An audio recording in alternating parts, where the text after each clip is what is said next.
Hey my good friend, Sam Haymart with Test Driven TV. The fuel economy numbers are in for the all-new 2023 Chevrolet Colorado and GMC Canyon pickup trucks that are now hitting dealership lots. They've got a new 2.7-liter turbocharged four-cylinder under the hood instead of a big naturally aspirated V6. And so there's been a lot of high expectations out there, but now that we're seeing the numbers, there's a few nasty little surprises.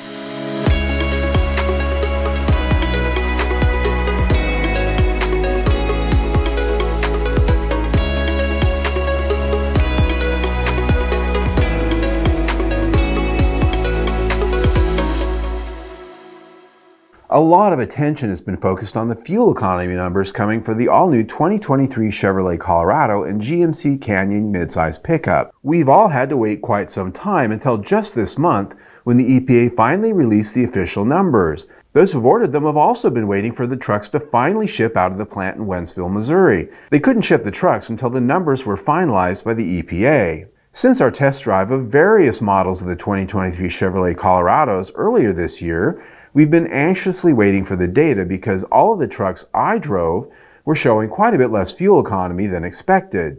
With the big move to a larger 2.7-liter turbocharged four-cylinder engine over the previous model's 2.5-liter naturally aspirated base, and a smaller, more stressed engine over the previous generation's optional naturally aspirated 3.6-liter V6, the question has been loud and clear from many. Will they get better gas mileage? The short answer is no. And in the case of the more powerful versions, actually less. The new 2023 Chevrolet Colorado comes with three variations of the new 2.7-liter turbocharged four-cylinder engine. The first is the base grade unit known as the L2R. It has less boost, a few less components, and puts out 237 horsepower and 259 pound-feet of torque. As a base engine, it gives you significantly more power than the old base 2.5-liter naturally aspirated 4, which only had 200 horsepower and 191 pound-feet of torque. As a baseline, you get a lot more power, so what about the gas mileage? As it turns out, fuel economy is essentially a push. The new 2.7-liter base engine, now coming with an 8-speed automatic over the old 6-speed, gets nearly identical numbers for city and highway, just 1 miles per gallon up or down. The combined numbers are identical from 22 to 2023, so a push. How the more powerful Turbo Plus variation of the 2.7-liter turbo known as L3B performs against the old 3.6-liter V6 is where most eyes have been focused. Sense of perception is that the perfectly fine and proven naturally aspirated V6 is being traded out for a smaller, more stressed and complicated four-cylinder. Well, the expectation is that it better delivers something better for all of the inherent compromises. First, it does deliver more power. The L3B Turbo Plus cranks out 310 horsepower and 390 pound-feet of torque. The HO version has even more torque at 430 pound-feet. These numbers well outperform the old V6, which had 308 horsepower and only 275 pound-feet of torque.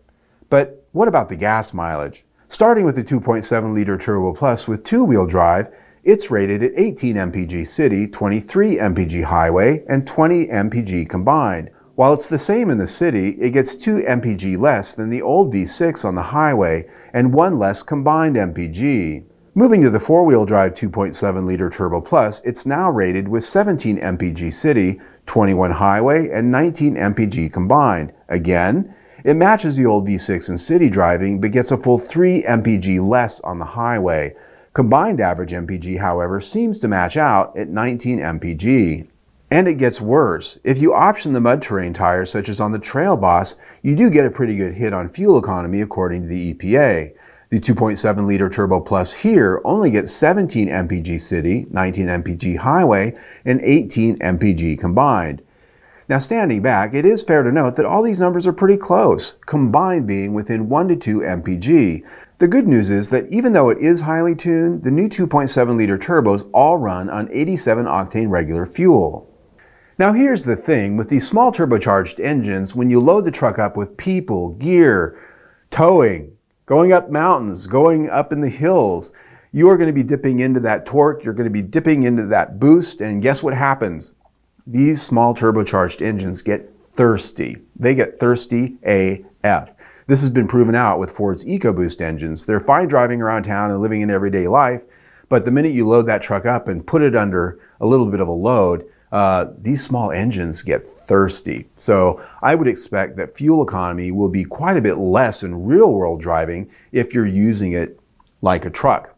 The other thing is that the ZR2 with the HO engine, we don't have fuel economy numbers for that as of this video. Again, I expect those to be lower. We've got more torque, we've got bigger tires, and that's a truck that's probably going to be seeing numbers that are a little bit less even than the Turbo Plus with mud terrain tires. When I was out in Southern California earlier this year and test driving the new 2023 Colorado pickup trucks with various engines in them, I was seeing 15 or 16 MPG on those dash readouts. And so usually those dash readouts are a little bit on the optimistic side, trying to sort of blow smoke and make you feel good. I was getting 15 or 16 on those things, and we were driving in the hills. So I think that was a good indicator where this thing might land. And the other thing I wanted to share is that when I was in California test driving these trucks, I had a good sit down with the powertrain engineer for the new 2.7 liter turbo and the Colorado truck program. And he said candidly that fuel economy wasn't their goal. They were really out to make sure the new Colorado had good off-roading capability, had more features, more space, more of what made the Colorado good for its customers. Fuel economy was not at the top of the list, and it looks like that is getting fleshed out here. And so obviously we will see in time as we have more of the people who have ordered these getting their trucks and reporting their findings, and we will be test driving the new Trail Boss as well as the ZR2 very soon. You can see that right there on our Colorado Canyon playlist. All of our news is right there, a lot of videos. You can also subscribe to our YouTube channel right there to stay informed of everything we do. Either way, stay tuned.